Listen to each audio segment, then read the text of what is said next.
More than 10 years ago, I was working at Avast in the team Go Local. Our mission, take a global strategy and make it work in each local market.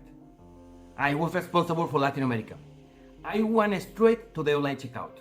At that point, the checkout was completely standard, nothing localized.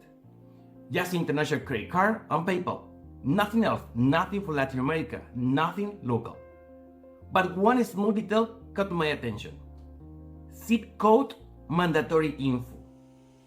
How many Latin Americans 10 years ago, and even today, know the zip code? Very few, maybe almost no one. It sounds like nothing, just one piece of information in a checkout form.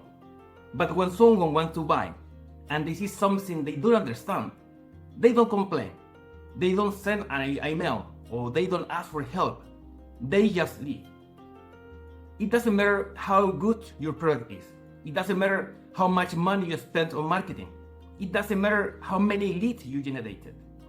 If you don't understand how people buy locally, you will lose sales. Or even worse, you will never win in that market. That one detail opened a much bigger question. What else in that checkout was designed for a global user, but not for a Latin American user? What payment options were missing? What information was not necessary? Or what was making it hard to buy? That was the beginning of a much deeper process, a story I will share another day.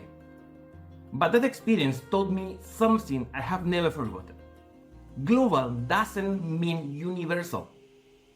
And if you want to go global, you must go local first. That is the only way.